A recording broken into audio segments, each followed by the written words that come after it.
micrófono. Ahí los habilito. Ah, ya está. No, pero... ¿Ya estamos en vivo? Perfecto. el micro para también. Ah, ¿tenés para pasar? ¿Y micrófono? Bueno, vamos a dar comienzo al taller de residentes en primer medida. Disculpamos el retraso para los participantes y bueno, para los que están online, empezamos un poquito tarde acá con algunas presentaciones, así que vamos a dar comienzo ahora. Espero que todos los que estén conectados lo puedan disfrutar.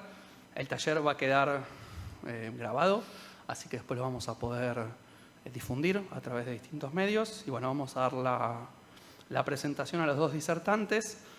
En primer medida vamos a presentar al farmacéutico Manuel Donato, quien está acá al lado y me está acompañando en este momento. Manuel Donato es especialista en farmacia hospitalaria por la Asociación Argentina de Farmacéuticos de Hospital. Es supervisor del Comité Nacional de Evaluación de Tecnologías de Salud, CONETEC, del Ministerio de Salud de la Nación. Es miembro de la Dirección de Medicamentos Especiales y Alto Precio del Ministerio de Salud de la Nación. Investigador del Instituto de Efectividad Clínica y Sanitaria. Miembro del Comité de Analgesia, Sedación y Delirium de la Sociedad Argentina de Terapia Intensiva. Y farmacéutico del Hospital General de Agudos, Dr. José Pena, de la Ciudad Autónoma de Buenos Aires. En segunda medida, y quien va a colaborar también con el desarrollo de este taller, es nuestra conocida Marcela Rousseau. Ella es farmacéutica y bioquímica a través de la UBA, especialista en farmacia hospitalaria. Tiene un máster y bueno, varios estudios relacionados a la materia. Es farmacéutica coordinadora del área de farmacia clínica del Hospital Garrahan y coordinadora del sector de evaluación de medicamentos de la Unidad de Evaluación de Tecnologías Sanitarias del Hospital de Pediatría Garrahan. Además, coordinadora del Comité de Farmacovigilancia del Programa Farmacovigilancia del Hospital Garrahan, coordinadora del Comité de Evaluación, miembro de los comités multidisciplinarios del Hospital de Pediatría Garrahan, drogas de medicamentos, guías de práctica clínica, revisor de protocolos de investigación y seguridad del paciente. Además, es directora de la beca anual de perfeccionamiento en el posgrado Farmacovigilancia del Hospital Garrahan. Bueno, ya no más.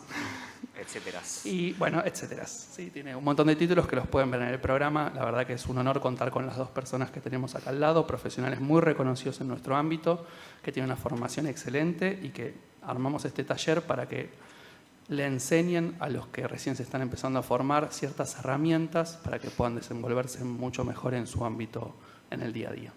Así que vamos a dar comienzo con la presentación. Bueno, ¿se escucha, no? ¿Se escucha? Me paro acá. Ahí está. Muchísimas gracias. Muchísimas gracias por la invitación. Somos poquitos, pero bueno, espero que se vaya sumando gente en el transcurso del taller. La idea mía es hacerlo bien dinámico, así que, y les voy a pedir participación a todos, y como son pocos me parece que no va a zafar ninguno.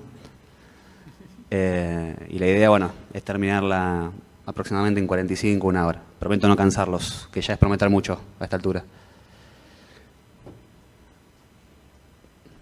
Ahí está. Bueno, un poco el programa de la charla va a ser el planteo de un caso, que la idea es que es un caso especial, pero la idea es que se pueda extrapolar a otros casos en medicamentos, sobre todo más comunes en nuestro ámbito. Vamos a hacer un diseño de la pregunta de investigación. Vamos a ver diferentes buscadores bibliográficos, basándonos obviamente en uno para desarrollar una estrategia de búsqueda. La selección de evidencia y algo de lectura crítica, no mucho, para no aburrir tanto. Y podemos empezar a esbozar alguna conclusión del caso.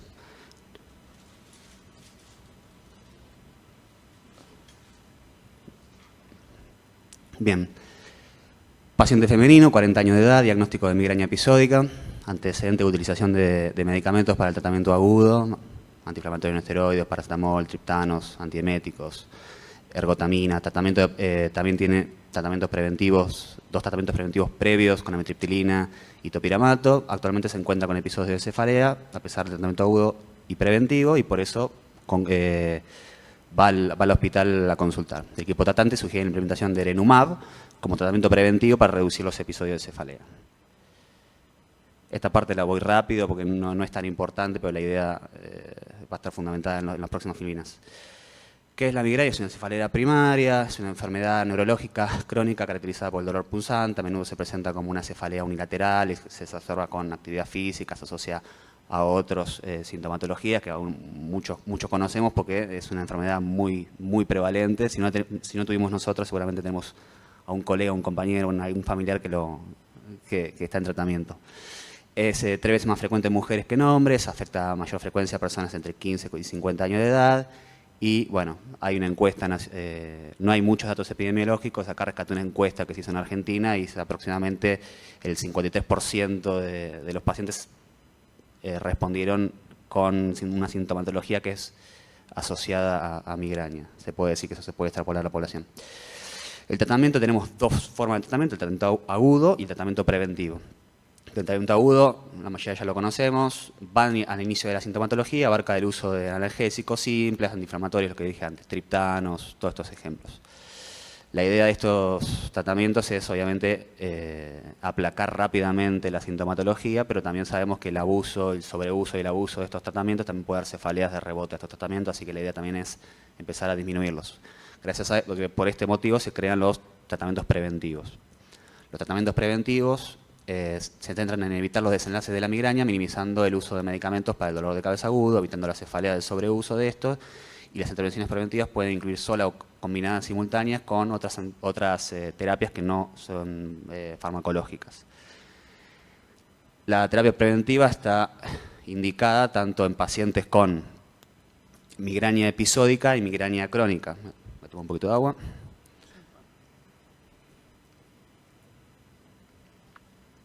La migraña episódica se llama aquellos pacientes que tienen de 1 a 14 cefaleas por mes y la migraña crónica a partir de 15 o más cefaleas.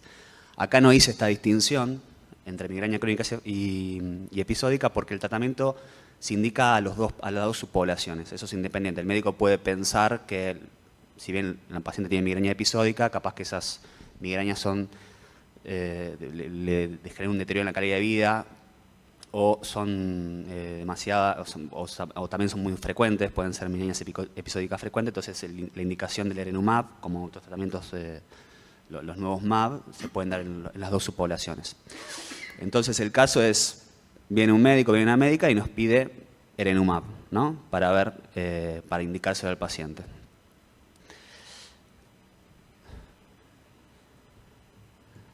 Esto obviamente son medicamentos súper especializados, muchos somos hospitales públicos, estos medicamentos probablemente no los veamos en esta era, pero como les digo, se pueden aplicar a otro tipo de tratamientos cualquiera sea este caso.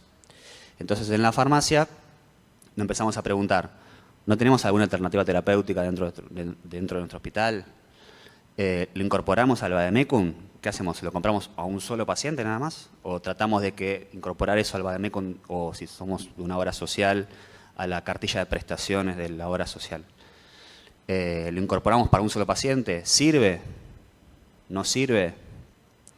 Bueno, primero revisemos la evidencia y después vemos qué hacemos.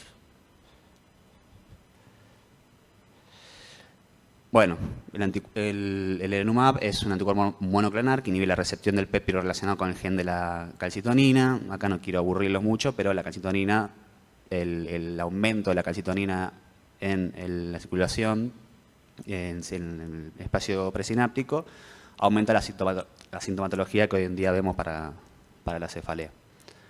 Son medicamentos, es un grupo de medicamentos que... ¿Me fui o no? No. Están hoy en uso y son indicados en todas las guías.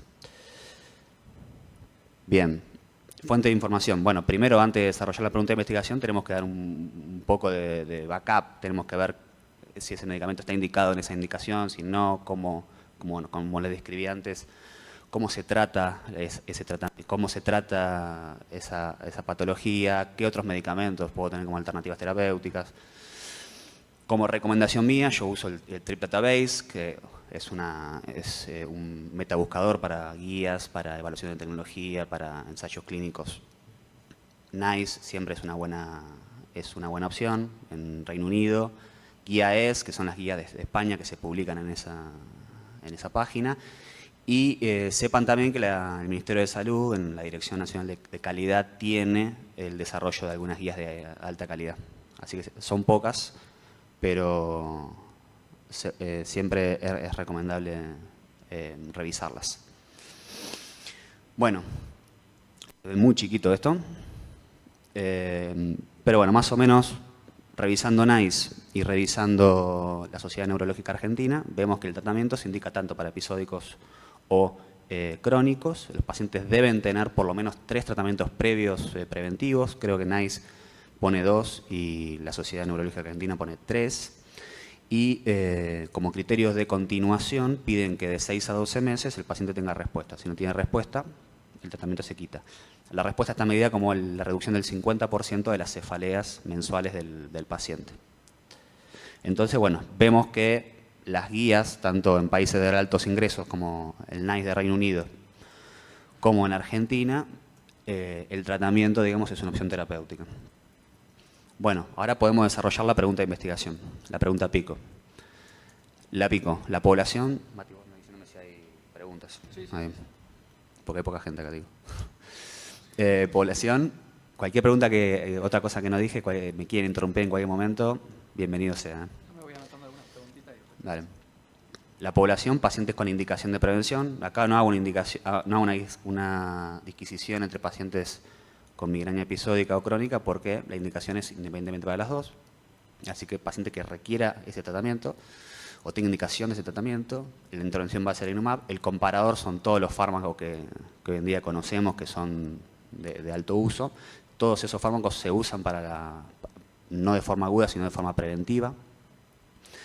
Placebo, que siempre está bueno ponerlo porque los estudios suelen ser contra placebo, y los otros MAPs de la familia que hoy en día están en desarrollo, están en vísperas de aprobación en Argentina. Como resultados primarios que vamos a evaluar, esto revisado de la guía de práctica clínica, tenemos la calidad de vida, la disminución de los episodios de migraña, disminución de la intensidad de migraña, disminución de los días de migraña, bueno, disminución del consumo de los medicamentos para tratamiento agudo, y seguridad. Siempre tratamos de poner los eventos adversos serios como las muertes asociadas o la incidencia de eventos adversos graves. Dentro del diseño, obviamente, según nuestra pirámide de calidad de la evidencia, vamos a empezar con revisiones sistemáticas con metaanálisis o metaanálisis solos, ECAS, guías de práctica clínica, informes de evaluación de tecnología sanitaria.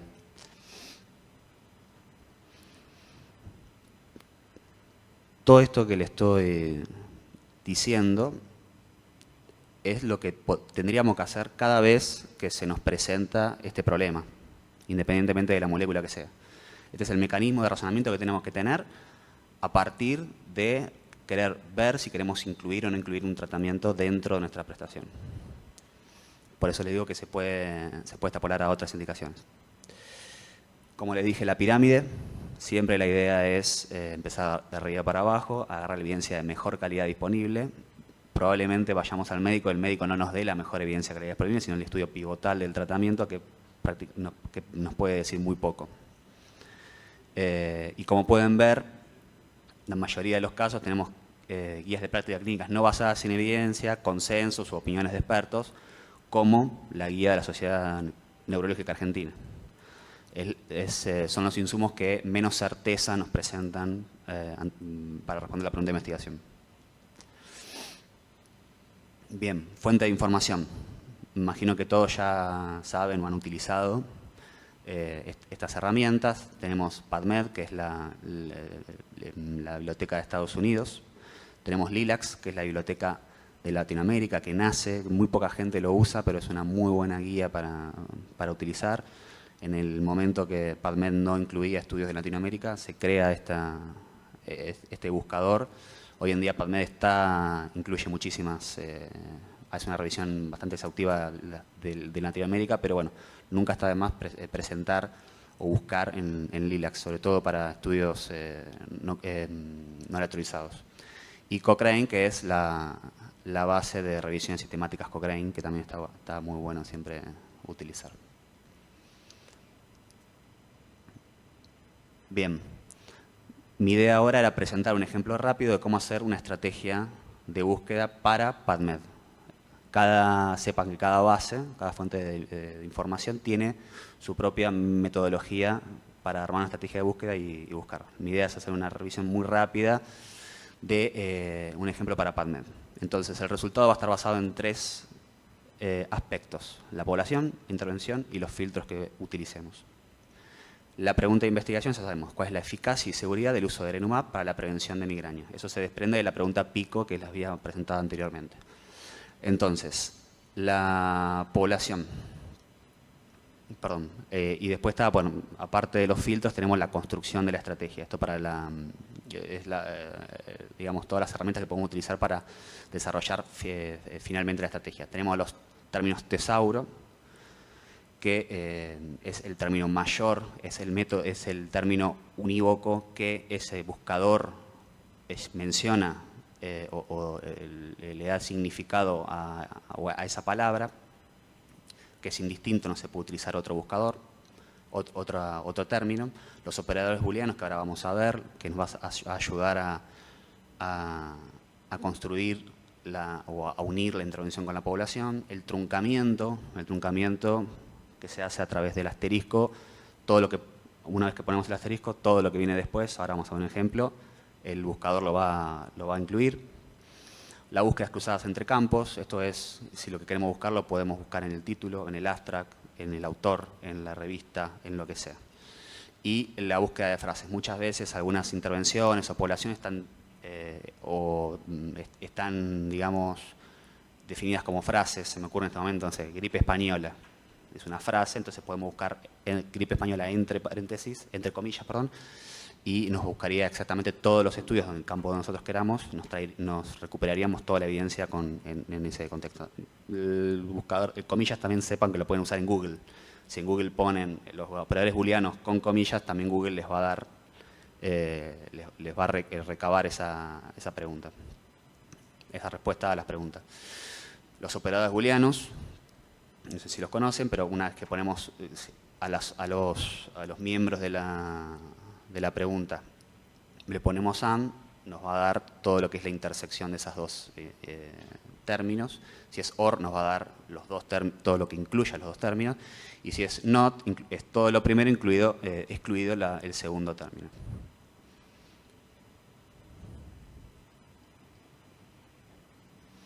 Bien, empezamos. ¿Alguno de ustedes ha utilizado alguna vez, ha hecho una búsqueda en PubMed? ¿Sí? ¿Conocés la estrategia? Más o menos.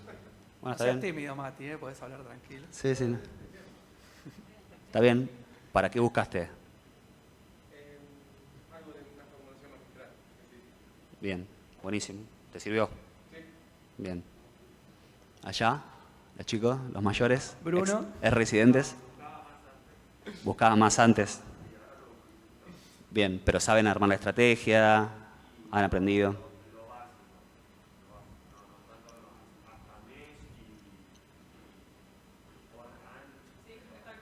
Sí. Bueno, pero cuando recuperan estudios, ¿recuperan 2000 estudios? ¿Recuperan los estudios que, o sea, está bien hecha la estrategia, recuperan los estudios que realmente quieren ustedes? ¿Le responden la pregunta? Sí. No son expertos entonces ustedes.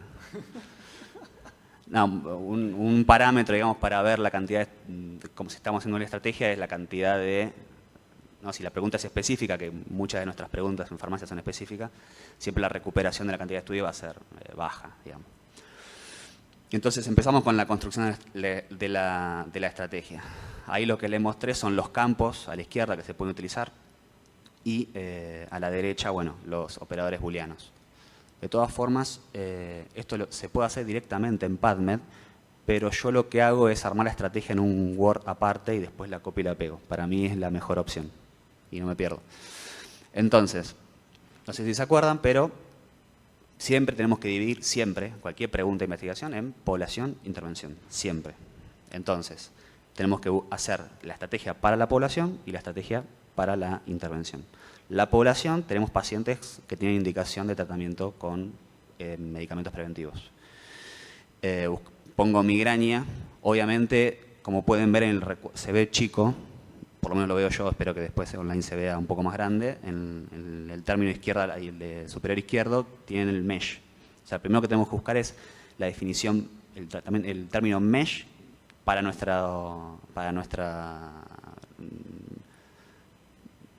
este caso para nuestro término, me sale la palabra, para nuestro término. Entonces ponemos en mesh y buscamos migraña. Cuando vamos a migraña, tengo, creo que eran 16 términos que se recuperan. De los 16 tengo que empezar a ver cuál se ajusta mejor a mi población. Muchas veces te vamos a tener muy pocos mesh, 1 o 2 mesh, pero en este caso tengo 16. Lo que vemos una vez que entramos, que es desórdenes en migraña, podemos ver la definición exacta del tratamiento mesh, los subencabezados, que eso cliqueándolos podemos acortar en qué subespecialidad queremos que nos recupere esa intervención. Y luego tenemos los entry terms. Los entry terms son definiciones o sinónimos que están fuera de los subencabezados, pero que nos ayudan mucho o pueden ser sinónimos del mesh, sobre todo. Entonces nos va a ayudar muchísimo. En ese caso,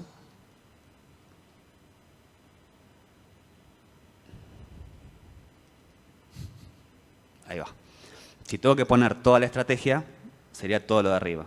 Uno tiene que poner siempre el mesh primero, porque yo quiero buscar todo lo otro, los entry terms. Los entry terms siempre son buenos para recuperar al máximo recuperar la mayor cantidad de estudios posibles con nuestra pregunta de investigación. ¿Dónde los quiero utilizar? Como pueden ver entre corchetes, les pongo a todos los entry terms en TIAB, título o abstract. Yo quiero recuperar quiero que realmente el estudio esté resaltado, tanto en el título como en el abstract, ese entry terms, que son sinónimos de nuestro mesh. A través de la supresión de términos, porque a veces los términos de los entry terms sobre todo se repiten, y el truncamiento que les dije anteriormente, me da, como resultado tengo la estrategia de abajo, cómo lo simplifique. Si pueden ver, tengo desórdenes en migraña, migraine, entonces cuando pongo un asterisco ahí, me va a venir todo lo que venga después. Como pueden ver, migraña, migrañoso, lo van a ver en plural, en singular, y todos los términos, agudo, hemicraneales, bueno, todo esto me lo va a traer con truncamiento. Y lo mismo con dolor de cabeza, con headache. Entonces fíjense cómo se simplifica la búsqueda.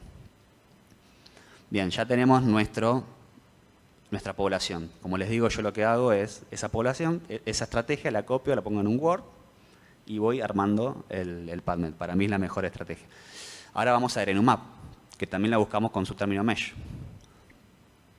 Como vemos hay uno solo. Es un supplementary concept, esto es que está en vísperas de ser un mesh term, todavía no lo es, pero es sinónimo de mesh term. Tenemos, como les dije, la explicación y los entry terms, en este caso son mucho menores. Cuando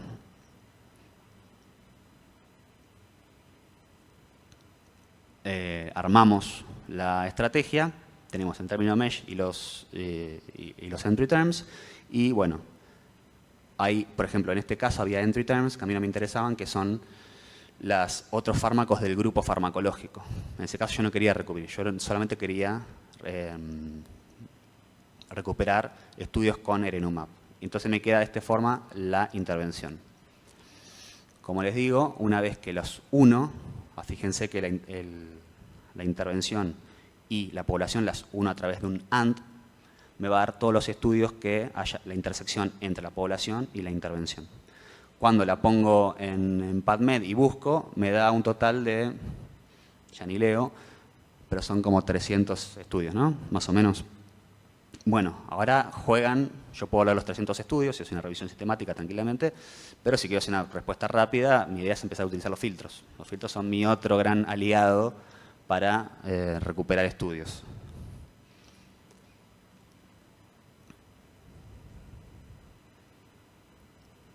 Estoy con el dedo. Bien. Una vez que, si ven en el recuadro de la izquierda, aprieto en filtros metaanálisis en red, o metaanálisis, perdón, y revisiones sistemáticas, que es nuestra pregunta de investigación, lo que nosotros priorizamos. La estrategia se me va a 18, 19, perdón, pero de acá no leo.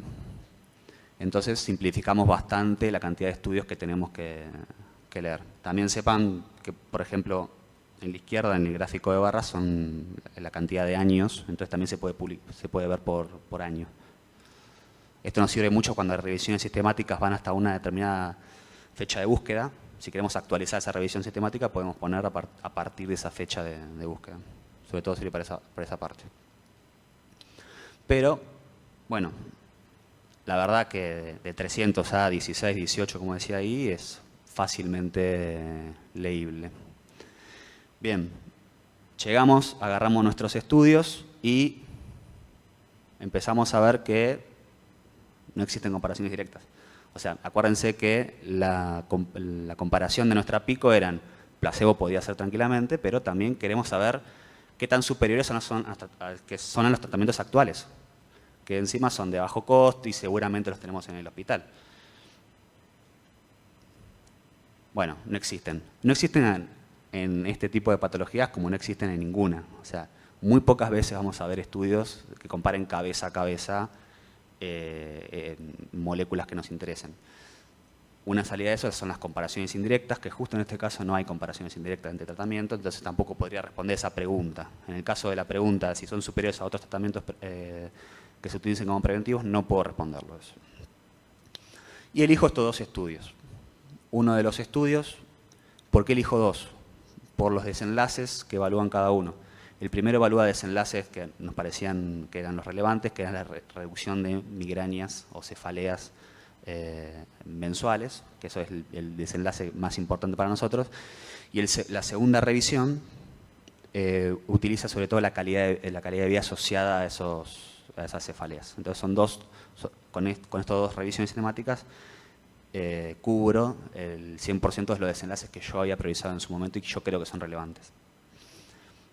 Vean también que encontré revisiones sistemáticas dentro del diseño que yo había priorizado, son revisiones sistemáticas, metaanálisis, entonces yo me quedé con estos. No voy a estudios individuales. Si tengo revisiones, no voy a estudios individuales. Bien. Rápido, el primer estudio es recupera 5 ECAs de fase 2 y de fase 3, 2.700 pacientes. Tenemos 2 estudios con migraña episódica y 3 con migraña crónica.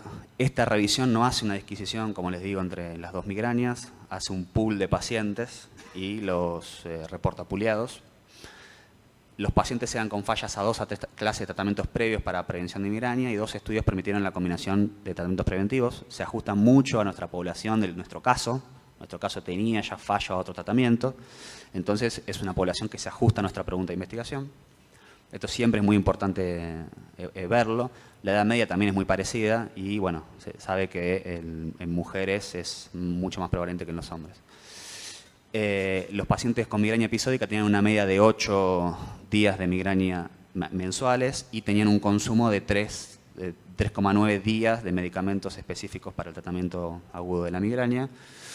Y los que tenían migraña crónica tenían 18 días de migraña mensual y 9,3 días del uso de antimigrañosos agudos. Entonces, un poco como validación externa, esta población se ajusta mucho a nuestro caso.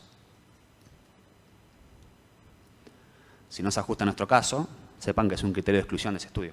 O sea, si no hay otro estudio se puede hacer una comparación indirecta, pero si hay otros estudios, este lo tendríamos que estar descartando. Rápidamente, y ahora en un rato les voy a dar la palabra a ustedes, vemos que lo que está a la izquierda, me quedó muy chico la verdad, venido Leo, pero me lo estoy acordando. A la izquierda hace un análisis de subgrupo, me voy acá a la presentación, ¿tengo puntero? Sí. Vemos que primero, fíjense el seguimiento del paciente, después vemos que dentro del metaanálisis hay un análisis de subgrupo. El análisis de subgrupo no está hecho entre pacientes con migraña crónica y episódica, sino en la dosis. Tenemos una dosis, creo que era de 70, y otra dosis de 140, y vemos el subgrupo de los dos pacientes. Este desenlace que está a la izquierda es la reducción de días de migraña mensuales. Me acuerdo, porque no lo estoy viendo en este momento, pero para el 70 era un día menos de migraña mensual y para el de 140 son 1,8 días menos de migraña, casi 2 días podemos decir. Entonces, esa es la reducción de días de migraña mensual respecto a... ¿A qué? A placebo, ¿no? Respecto a placebo. O sea, todo esto es contra placebo. Entonces, respecto a placebo, te disminuye 1 día de migraña mensual. Acuérdense que los pacientes tienen, los episódicos tienen 8 días de migraña de promedio y los que tienen crónica creo que tenían 14 días o 9 o 12 días de migraña. Entonces, de 12 a 11 o de 8 a 7 en esos pacientes, ¿no? Tenemos una reducción de 1 día. Y estos son absolutamente todos los estudios que hay sobre Erenumab en este momento. Y el de la derecha es el día de uso de medicamentos agudos, ¿no? Y también tenemos la reducción, que ya ni me acuerdo y no la veo, pero es bastante chica, ¿no? Tanto para la de 70 para la de 40.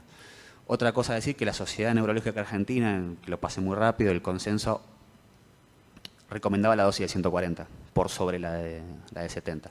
¿Por qué tenemos la de 70 y la de 140? Acuérdense que la revisión incorpora estudios de fase 2, que son estudios de búsqueda de dosis, entonces se incorporan las dos. Pero a raíz de esta ínfima diferencia de 1 día, 1,8 días entre los dos, se quedan con la dosis de 140 y se recomienda esa dosis. Bueno, mi idea hoy de lectura crítica no es no hacer la validez interna del estudio, sino que empezar a ver la extrapolación de esos datos a nuestros pacientes, que es la validez externa. Dentro de los eventos adversos, vemos que no hay mucha diferencia entre placebo y Erenumab. Acuérdense que habíamos priorizado en nuestra pregunta de investigación muertes o eventos adversos serios. En ese caso no hay diferencias. Sí hay diferencias en dolor en el sitio de inyección. Una cosa que no les dije porque empecé muy acelerado es que se administra por vía subcutánea 1 vez al mes y puede ser autoadministrada, ¿no? Y no más. No hay diferencias prácticamente entre los dos tratamientos, entonces podemos decir que la droga es segura. Tratamientos no, placebo y Erenumab. Vamos al segundo, que yo lo recabo porque hay evidencia de calidad de vida. Está bien, yo puedo ser ingenuo, yo nunca tuve migraña, pero yo sé que son discapacitantes, o muchas de esas migrañas son discapacitantes. Entonces yo quiero ver, bueno, esa reducción se ajusta a una mejor calidad de vida, independientemente de que sea 1 o 2 días menos de migraña. ¿La calidad del paciente mejora? Eso es un desenlace importante en este caso, en este tipo de pacientes. Bueno, incorporo esta revisión sistemática que habla de un solo ECA que evaluó la calidad de vida y que es doble ciego, multicéntrico frente a placebo, que está incluido en la revisión anterior. El 40% de los pacientes tenían fallas hasta 3 tratamientos previos, o sea, hiperresistentes. No hay una denominación, pero progresaron a muchos tratamientos, eran muy resistentes. Son 852 pacientes, que el 96% completó el cuestionario y 3% de los pacientes tenían un tratamiento combinado para la prevención de migraña. ¿Esto por qué lo pongo? Bueno, el beneficio lo vamos a ver asociado exclusivamente a Erenumab. El tratamiento tenía otros tipos de tratamientos preventivos también. Entonces hay como una difusión, ahí está difuso, digamos, si realmente podemos computar el beneficio clínico de ese tratamiento solamente a lo que estamos viendo. Bien, entonces, cuando vemos hay 2 escalas, que es la de Midas y la de Hitch, no se los quise poner. La de Midas evalúa la discapacidad de ese paciente, si es discapacitante esa cefalea o no cefalea, son específicas para migraña. Y la de Hitch, que también es la del dolor que generan esas migrañas. Son 2 escalas que se usan muchísimo en neurología. Y por eso las recabé. Como pueden ver, también está dividido entre 70 y 140 miligramos. Y podemos ver que la dosis esto obviamente son 2 scores, son cuestionarios que después se traducen en scores. Entonces podemos ver una reducción media para la dosis de 70 miligramos de 5,8 puntos y la de 140, 9 puntos. Y para la de Hitch tenemos una reducción de 2,1 puntos y para la 140 2,3 puntos. ¿Qué les parece? ¿Qué les dice? Imagínense que conocen, digamos, la escala, ¿no? Y hay una reducción de puntos. ¿Qué les parece? ¿Qué irían a buscar? ¿O les parece mucho? ¿Les parece poco?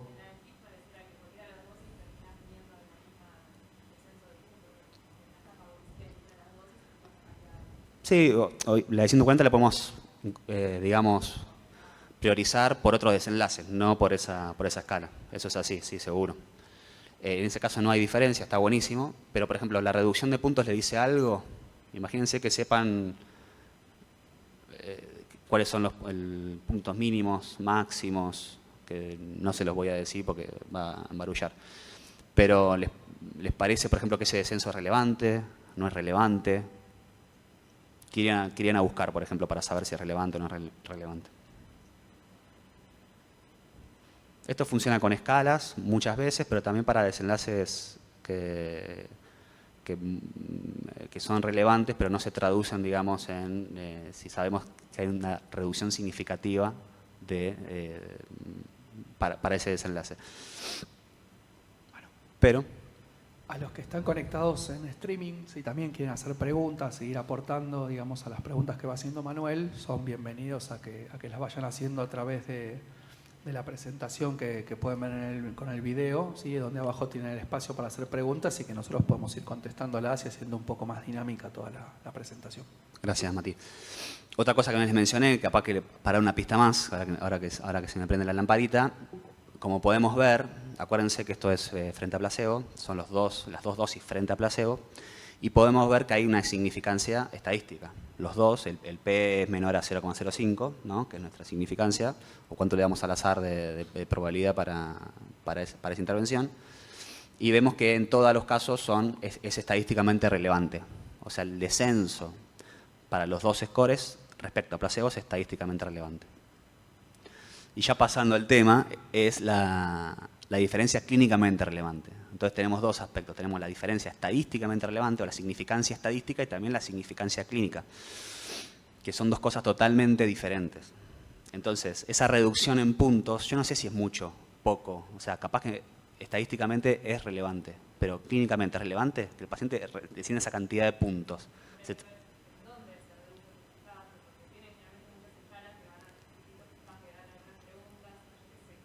Claro, y para cada escala tendríamos que ver, sobre todo los especialistas, que para ellos es una reducción significativa y que no es una reducción significativa. Pero muchas de las intervenciones que hoy tenemos en día dan una significancia estadística y no llegan a una significancia clínica. O no está ni siquiera definida la significancia clínica. Eso es muy importante siempre tenerlo en cuenta. Rápido, para explicarles, y esto imagínense que es este forest plot, ¿no? que es una reducción absoluta del riesgo, entonces el 0 es la medida de no efecto. Podemos ver, y los deltas definidos, siempre son definidos por consenso con especialistas, es la reducción mínima clínicamente relevante, puede ser tanto en negativa como positiva, depende de qué tipo de intervención sea. Podemos ver, y obviamente que si está, como es una reducción absoluta del riesgo, si es mayor a 0, podemos ver que es estadísticamente relevante. Entonces podemos ver medidas de efecto que sean estadísticamente superior uno respecto al otro, que no pasen por el 0, que el 0, acuérdense que la reducción absoluta del riesgo es nuestra medida de no efecto, pero puede no llegar a la diferencia mínima clínicamente relevante, o puede ser clínicamente superior, superar esa diferencia, aparte de ser estadísticamente relevante, porque es superior, es mayor a 0, aparte supera la diferencia mínima clínicamente relevante, que es el delta. Puede ser equivalente en caso de estudios clínicos que hayan dado, por ejemplo, mal, pues digamos que pase por la medida de efecto, sería equivalente, y no inferior ya son estudios de no inferioridad, que dan positivamente. Puede ser estadísticamente inferior, cuando todo el intervalo de confianza está ya abajo del 0. Acuérdense que esta es reducción absoluta, en caso de reducción relativa es el 1, la medida de no efecto. Y o puede ser clínicamente inferior, en caso de tenemos un delta negativo. Entonces la idea, Hoy, con este caso, sabemos que es estadísticamente superior, pero no sabemos el delta. Y para muchísimas escalas, sobre todo en escalas, está definido ese delta y muchas veces no lo vamos a buscar o no lo conocemos. Entonces, haciendo una búsqueda, me doy cuenta que el MIDAS, la diferencia clínica mínimamente relevante, son mayor a 5 puntos. Igual o mayor a 5 puntos. Y para el HIT es de 1,5 puntos. En este caso, podemos ver que, acuérdense que la reducción, como la diferencia mínima es clínicamente relevante, 5 puntos, los dos casos superan la diferencia mínima clínicamente relevante. Y en caso del HIT, lo mismo. Una reducción de 1,5 y tenemos de 2,1 y 2,3. Entonces, en este caso podemos ver que la molécula es estadística y clínicamente relevante para estos dos escalas que evalúan la calidad de vida del paciente, ¿no? De la cefalea. Te lo puede decir el estudio si el estudio es bueno y si el estudio es positivo, pero muchas veces tenemos que ir a buscarlo a otro lugar. Y lo mismo. La idea es siempre ir a sociedades científicas o se puede, en PubMed se puede empezar a buscar revisiones sobre la sintomatología o los creadores de las escalas siempre suelen publicar estas diferencias mínimas clínicamente relevantes. Pero sí, si la revisión es buena y se da positiva, quede tranquila que eso va a estar y resaltado. Bueno, y ahora un poco empezar a ver, tenemos estos dos estudios, la médica se acuerdan que nos vino con el leronumab. Vemos que el leronumab es mejor, ¿no? Que para los desenlaces que nosotros priorizamos, en estudios que nosotros priorizamos, digamos que la evidencia es de alta calidad. ¿Qué conclusiones podemos sacar? Mi idea no es ir a la validez interna, que es ver si la metodología de los estudios son buenos o no, ver el riesgo de sesgo, ver la aleatorización, ver el tipo de diseño. En este caso, imagínense que son ECAS, son estudios que, según GRADE, que es una herramienta para la valoración de la calidad de la evidencia, y viene de revisiones sistemáticas de ECAS, partimos de alta calidad, entonces podemos decir que por lo menos es moderada calidad, de moderada alta calidad, entonces los estudios digamos que están bien diseñados. Pero vayamos a la validez externa, cómo se pueden extrapolar estos datos a nuestros pacientes. ¿Qué le llama la atención de estos dos estudios que presentamos y podemos avisorar alguna conclusión del caso? ¿Qué les parece? ¿Les parece relevante? Vamos con la intervención. O vamos con la intervención, digamos, fue mejor que el comparador en los escenarios que nosotros relevamos. Entonces podemos decir que el tratamiento es efectivo, ¿no? En ensayos clínicos que son controlados, es efectivo. Ustedes saben la diferencia entre eficacia y efectividad. Eficacia es en ambientes controlados, en los ECAS, y efectividad es en el mundo real, ¿no? Entonces podemos decir que la droga es eficaz y segura. Las guías la recomiendan, entonces es una alternativa terapéutica, tranquilamente. Pero, por ejemplo, el comparador, ¿qué les parece? ¿Se escucha? Si no.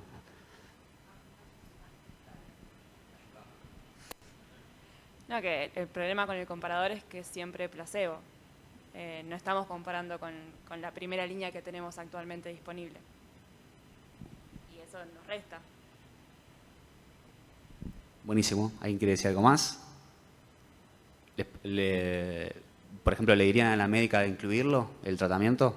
Y Manu, vos mencionaste que mejoraba en un día, ¿sí? La mejoría clínica. ¿Eso qué tan relevante es? Bueno, ahora yendo a los desenlaces, ¿les parece clínicamente relevante? O sea, está bien, hay una disminución que es clínicamente relevante de la calidad de vida, pero bueno, voy a pagar esto para reducir un día de cefalea del paciente. Claro, tenemos que analizar costos, hay que analizar un montón de cuestiones. Buenísimo. Bueno, acuérdense que había muestro una figura que estaba los farmacéuticos ahí definiendo, a ver qué se hacía, si lo incluimos para un paciente, si no lo incluimos.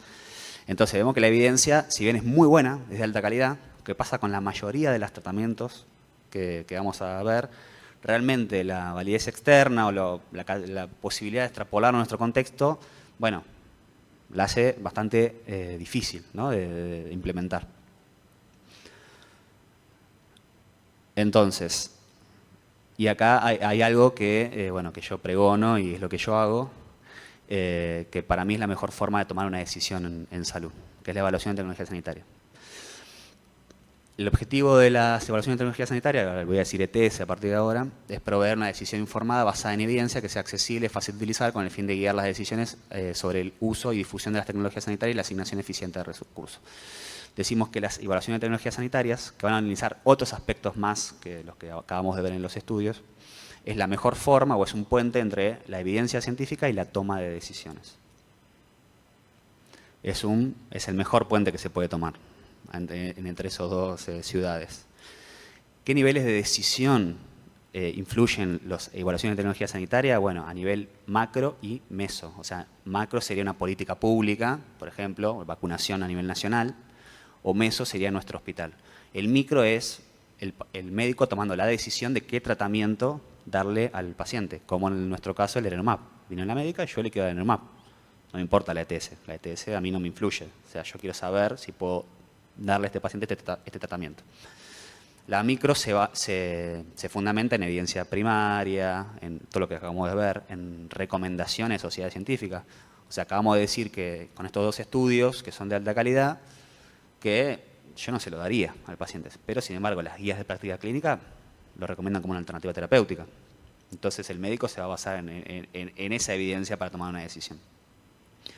Pero nuestra pregunta es totalmente diferente, no es cómo tratamos pacientes, sino que si incluimos o no incluimos ese tratamiento para ese paciente o para la mayoría de los pacientes. Entonces, ¿qué criterios priorizan más allá las ETS? Como sabemos, las agencias regulatorias como ADMAT, como FDA o como EMA en Europa, evalúan solamente eficacia y seguridad, solamente eso. Con este estudio que haya dado estadísticamente significativo, ya es condición mínima y necesaria para que la agencia le dé una autorización en nuestro país. Ahora, la agencia lo ve como si fuera un vacío terapéutico. No importa si es contra placebo o si es contra otros tratamientos que usualmente se utilizan en ese contexto. Si es contra placebo, ya está. Dio efectivo, significa que es eficaz y seguro y se incorpora. Es por eso que tenemos demasiada cantidad de tratamientos que funcionan o no funcionan, o diferentes alternativas para una sola indicación, es por este sentido, que las agencias solamente se limitan a ver si es eficaz y seguro. No importa contra qué. Y no importa qué desenlaces tampoco elijas. Entonces la evaluación de tecnología sanitaria ve un poco más allá. Trata de ver la efectividad, cómo es ese beneficio en el contexto de vida real, la costo-efectividad e impacto presupuestario. Mati dijo algo de los costos. O sea, bueno, está bien, me reduce un día, pero ¿vale 2 pesos o vale 100.000 pesos el tratamiento? Eso también tenemos que ponderarlo. Calidad de la evidencia, si la evidencia es de alta o baja calidad, la equidad, la innovación. Podemos estar en una clínica o una clínica de una obra social que a nuestros afiliados, lo distintivo de nuestra clínica es dar innovación, por ejemplo. Entonces la innovación va a ser lo que nosotros prioricemos mucho para la toma de decisiones. Cada contexto es algo totalmente diferente. La conveniencia, hablaste del N de pacientes que puede haber en nuestro hospital que pueden ser, se le puede hacer tratamiento. Bueno, nuestro hospital tenemos un centro de migraña. Entonces, bueno, no va a convenir. Si incluimos el tratamiento y se los puede extrapolar, podemos hacer una compra conjunta, reducimos costos y aparte al paciente le damos los tratamientos. O sea, la conveniencia también. Ahora, nuestro hospital es de agudos y no hay una unidad de cefaleas o de migraña. Bueno, la verdad que no me conviene. De acá a millones de aspectos más. ¿Qué fuente de información tenemos para la evaluación de tecnología? Porque, bueno, acá hicimos todo el camino de hacer toda la revisión nosotros, pero sepan también que hay agencias que publican estas evaluaciones. O sea, publican también la eficacia y seguridad, pero también publican, según la perspectiva de cada agencia, publican qué conveniencia les resulta el tratamiento y concluyen si recomiendan o no recomiendan la incorporación.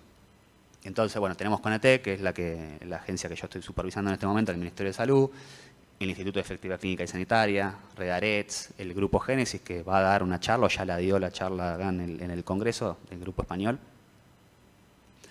NICE en Reino Unido, Innata, que es un metabuscador de evaluaciones a nivel mundial. Bueno, la EMS, Redetza, Brisa, que también es otro buscador para Latinoamérica. Entonces tenemos bastantes herramientas como para poder recuperar este tipo de información para la toma de decisiones. Bueno, lo hice bastante rápido y dinámico, espero que les haya gustado. No sé si tienen alguna duda. Si alguna vez, me gustaría saber si alguna vez leyeron una evaluación de tecnología sanitaria, si conocen la herramienta.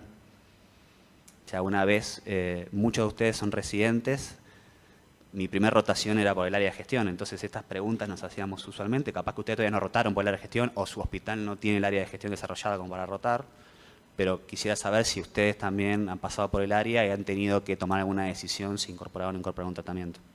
¿Qué les parece? A usted veo. Escuchamos a los chicos sus opiniones y además recordamos que si quieren hacer preguntas a través de los que están conectados online, es un buen momento para ir preguntando. Vos buscaste una formulación, ¿no? Esa formulación imagino que no la tenían desarrollada y la querían desarrollar.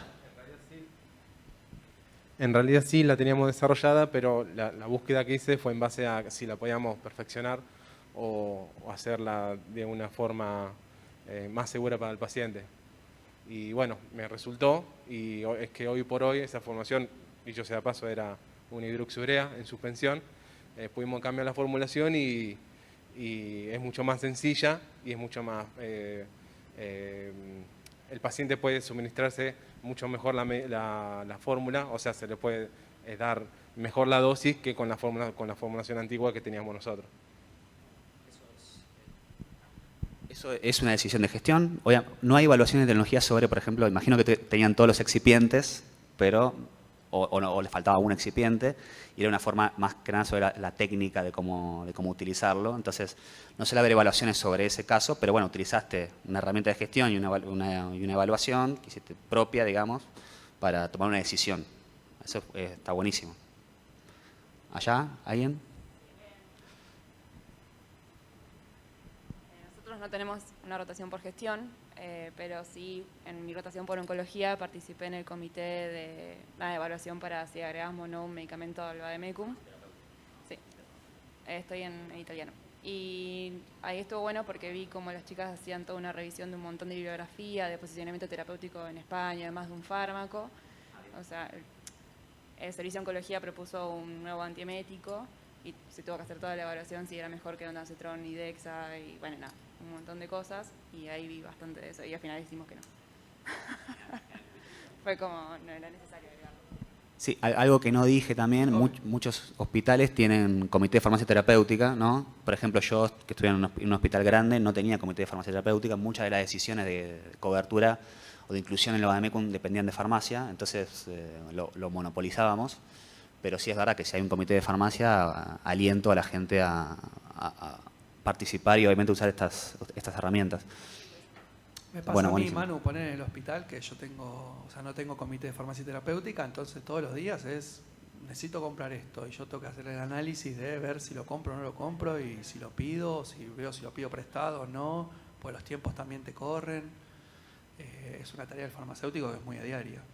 Ahora, yo te pregunto vos por ahí, yo me acuerdo cuando yo roté afuera, que en España se usaban mucho las fichas de posicionamiento terapéutico, que son gloriosas, si querés hacer análisis. Ahora, ¿ustedes ahí en la comisión se dedican a hacer este tipo de fichas? ¿Tenemos algo a nivel nacional armado puntualmente acerca de esto, como para que los que no conocen puedan llegar a conocer? Los IPT o informe de posicionamiento terapéutico de la AEMS, primero la perspectiva es nacional. Cada comunidad autónoma en España hace sus evaluaciones y la AEMS da una recomendación que creo que no es vinculante. Nosotros hacemos esto, no tenemos no son evaluaciones de tecnología pura y lisa y llanamente. O sea, yo he participado en una en España, en pembrolizumab en melanoma, que es mi proyecto de tesis. Pero son, como decís vos, son fichas. O sea, es mucho más fácil o es mucho más digerido de una evaluación. A veces no se deriva de una evaluación. Ese tipo de fichas en el ministerio no lo hacemos evaluaciones completas. Como tardan mucho más tiempo en realizarse, tenemos menos. Pero la idea es ir a ese. Pero bueno, en un sistema de salud fragmentado como en la Argentina, una recomendación nuestra difícilmente sea aplicable, digamos. Voy a ser realista. ¿Vos, Marce, querés? Respecto al posicionamiento terapéutico, es una herramienta muy interesante en hospitales porque cada vez más, ¿viste? Las nuevas terapias tienen cada vez más peros. Y como dijo muy bien Manuel, la validez interna hay que ver subgrupos, hay que ver en qué grupo fue más beneficiado, eso hay que verlo muy bien. Y eso es que te sirve para tomar decisiones en el comité de farmacia terapéutica. Realmente no tener comité es medio complicado para tomar las decisiones. Entonces, lo lógico sería que hubiera un comité representativo, operativo, y que esas decisiones la tomaran. Supongamos que en el caso de que hubiera tuviéramos un servicio de neurología grande, siguiendo el caso del taller de Manuel, y la demanda es alta, ese medicamento seguramente requiere un posicionamiento terapéutico. ¿Cómo se consensúa? Bueno, en base a esos outcomes que vimos en los estudios analizados. Y para inspirarse en cuál usarlos, los de la EMS están muy buenos, realmente están muy buenos. Y también los de que están los informes de Génesis. Y ya que estoy, les paso un chivo respecto al tema. Hoy en la mesa de AME, que es una de las terapias, las terapias para la AME, ¿no? La atrofia medular espinal, todas son de altísimo costo y es la terapia más disruptiva que vino en los últimos años. Se va a dar un enfoque así de lo que es evaluación de tecnologías sanitarias en España, en distintos lugares. Así que para que vean también cómo estas terapias de altísimo costo nos vienen a cambiar la vida en los hospitales. Y el farmacéutico hospitalario tiene que formarse. Es un orgullo que Manuel participe de la CONETEC y dirija estas investigaciones. Y bueno, los invito también a formarse en este tema porque la voz del farmacéutico tiene mucho para dar en este tema, eso simplemente. Vamos a hacer una última pregunta y vamos a dar un cierre a la mesa, esperando a ver si aparece alguna pregunta virtual, pero bueno, no hemos tenido.